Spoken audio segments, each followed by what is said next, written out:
So you really think Pete Rose is going to help the Expos that much? I sure do. He's always been a winner.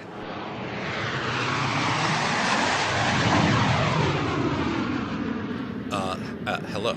It is Will here. This is actually not a full episode of Infinite Danger, just so you know. There's been some unexpected delays making Infinite Danger episode 10. It's a little bit of a long story, but suffice to say, 9 episodes of making a podcast is very difficult work, so I figured I would go on a fact-finding mission / vacation to Neom again. I've been having a nice time. I got to see all the sites. I got to see the construction zone for where that cube building will be in about 20 years. There's just the matter of getting back to Vancouver from Neom International Airport, where I'm recording right now. There's been some big structural changes to Neom recently, and I'll get into that in the full episode. But suffice to say, it has disrupted air travel out of Neom a little bit. So everybody at the airport has had to take a little bit of a layover as things get figured out. I have been here personally about 2 months now, I think. The situation at the Neom International Airport, I suppose the word for it would be fluid. The restaurants inside the airport are having trouble meeting demand because, the nutritional value of edible gold is kind of negligible. I've been having trouble getting a good shower since all of the water inside the airport comes in Voss bottles. It's a little bit of a difficult commodity to come by. At first, I thought I'd be able to work on the podcast from the airport itself, since most of the people that come to Neom in the first place are creators and influencers and stuff. There are dedicated podcasting booths, but ever since the layover, most people just sleep in them. It's difficult to actually get a free podcasting booth. Right now, honestly, I'm sort of surreptitiously borrowing the podcasting / living quarters of the Sorted Foods group. Ebbers from Sorted Food sort of dipped out muttering something about Long Pig. I don't know what that was about, so I sort of slipped in to record this stuff. So I've got to sort of record and edit this before he gets back. All in all, a very strange epilogue to this vacation of mine. But as a travel influencer told me at the beginning of this layover, well, vacations aren't all just about nice, positive experiences. They're about stories that you can tell after the fact. And boy, am I going to have some stories to tell. She was quite nice. I haven't seen her in 3 weeks, though. I don't know what happened. It's probably fine, though. Anyway, this is all a long way of saying before the layover, I had a chunk of episode 10 of Danger Bay already recorded and put together, and I'm just going to attach it here to sort of tide you over. First chunk ready to go. I will see you on the other side. Hi, I'm Pete Rose, and this is my son, Pete II. And I'm here to tell you what I'm doing to help my kids play the game of life and win. The way I look at it, knowledge is power, and the greatest powerhouse of knowledge that I know is my 30-volume set of Encyclopedia Britannica 3. I call it the Britannica Advantage. As far as I'm concerned, Britannica is the big league in encyclopedias. The pennant winner when you want to help your kids get better marks from grade school right through college. All it takes is a phone call. Do it now, and when they answer, say Pete Rose said to call. Danger Bay, episode 10, titled Hot Cargo. That's what they call me, because I'm the one person who can make cargo shorts look sexy. Production code 1-005, so we're like all the way back at the beginning. We made this weird detour to 1986, and now we are way back at the start with 1984 again.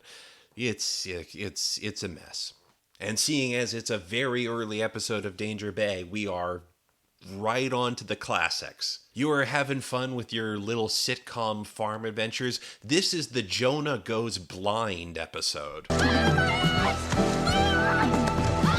Straight back to child endangerment, basically. Chris Haddock is back to write this episode. Chris Haddock of future Da Vinci's Inquest fame. I've talked about him at length. I'm not sure how he came up with the idea for this episode, but basically I figure he saw like the script or the dailies of the Nicole Gets Rabies episode. He bit me! And he just looked at it and went, oh yeah, we're on this wavelength? Okay, well, you ain't seen nothing yet. You're getting your sadistic little thrills freaking out what kids might be watching Danger Bay by giving the little girl a dog disease. Well, check this shit out. I'm going to take this kid and I'm going to remove the entire visible spectrum of light from him.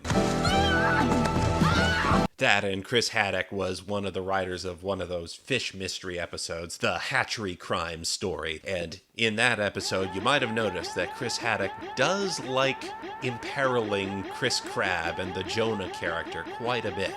Whereas in that last Chris Haddock episode, Jonah Roberts was in more sort of a physical peril, just falling down a whole bunch of waterfalls and braining himself on rocks and all of that.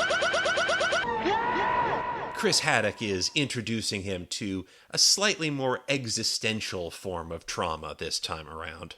The director is Gilbert Chilton again, the guy that I referred to as a solid hand before. And so, despite this being a pretty interesting episode in a lot of ways, this is going to be a slightly shorter intro than I've normally had. And I know this might be a disappointment to some of you Infinite Danger fans, seeing as the previous episode I did was just a svelte 45 minutes, and you guys sort of wanted more. But, I mean, Gilbert Chilton is just a dabbler. He does this and that. I said he directed an episode of Cop Rock, but what's also interesting is he directed a bunch of reenactments for a TV show called Top Cops. Like, that's how willing Gilbert Chilton was to take on any job. He was just doing reenactments for not even like a murder true crime series. Top Cops was just about cops telling interesting stories about their life as a police officer. Maybe there's a murder, maybe there's a crime, but we're not really making any promises. But we're going to reenact them because that's what the genre was in that era.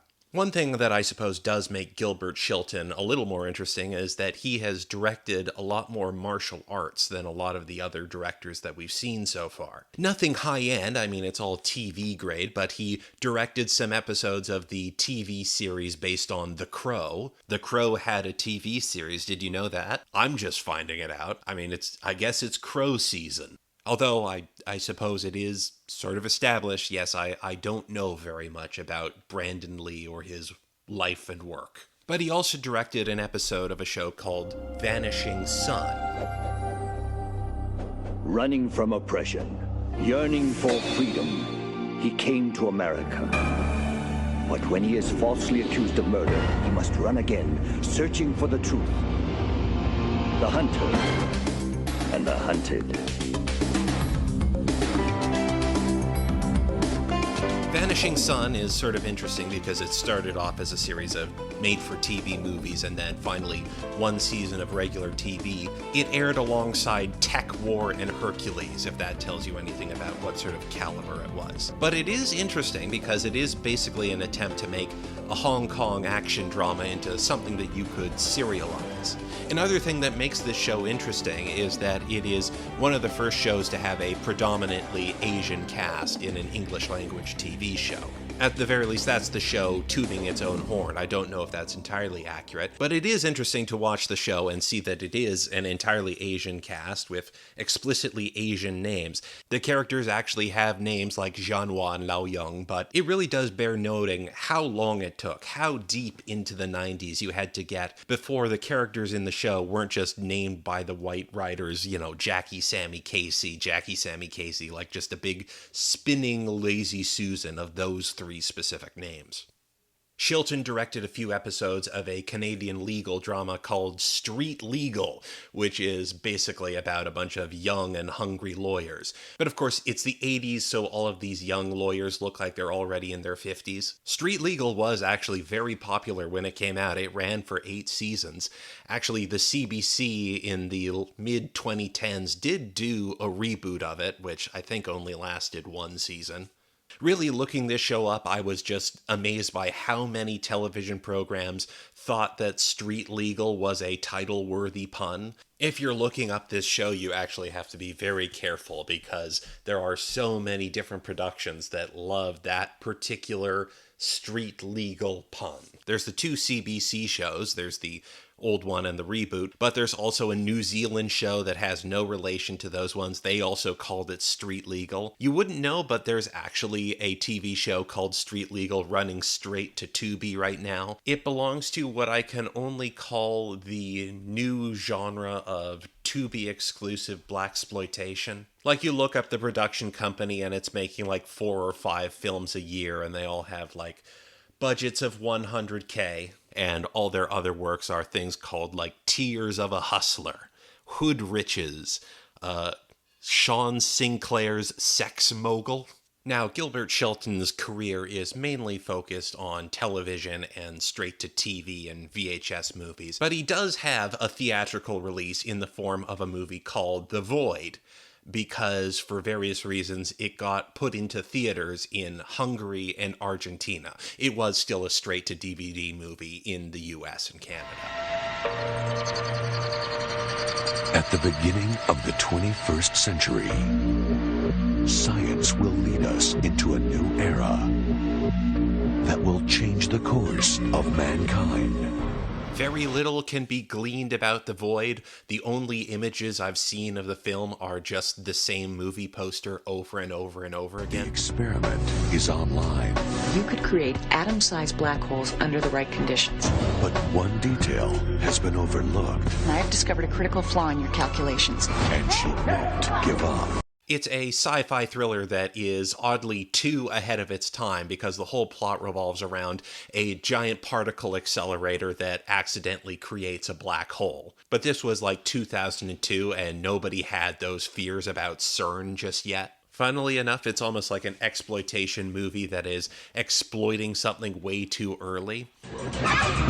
Nothing Do you know what a black hole is? can escape it, and nothing No going back now. can stop it.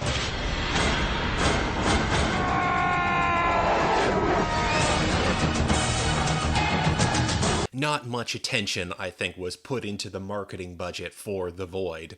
I looked at all of these movie posters and they all have the exact same tagline. It will swallow you whole! Exclamation point. And the thing is that whole is spelt H-O-L-E. That's the closest to a pun that they could come up with in such short notice. Like, that's not even somebody's first pass at a joke. That's like pass number 0.5 at making a pun. Adrian Paul, Amanda Tapping, and Malcolm McDowell. My money is on a big explosion. And Nick Mancuso. Do you think that I care about them? The Void.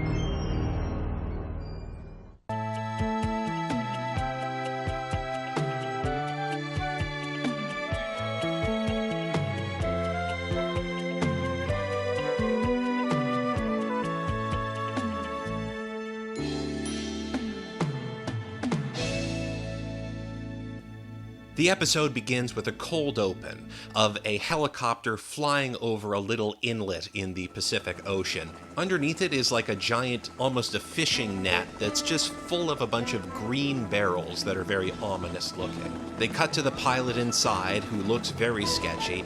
I don't exactly know how he managed to get his hair fluffy and greasy at the same time.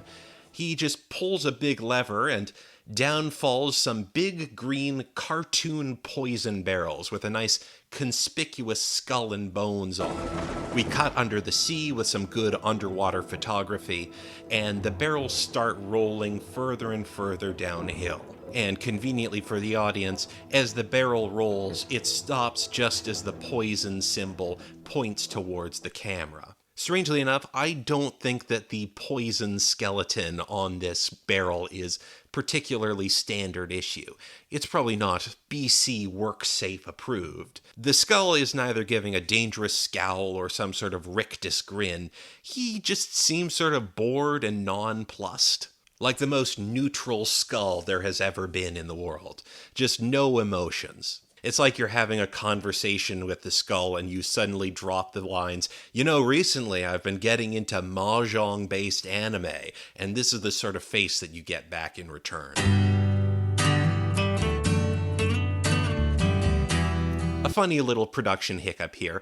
The fact that I can replay this video over and over again and see it in a higher visual quality than was probably ever intended, it means that you can see the feet of the guy who is standing on top of this hill and pushing them down into the water. Like, you even see his hands a little bit as he moves these barrels and rolls them for, I don't know, the 5th time for this shot. But I mean, that's totally minor, obviously. It's just a tiny little nitpick. It's not a big deal.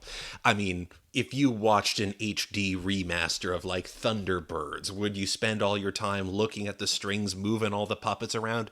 No, obviously not. You'd focus on the fact that real human sweat is coming out of each puppet's skin, and ITV refuses to explain why or how.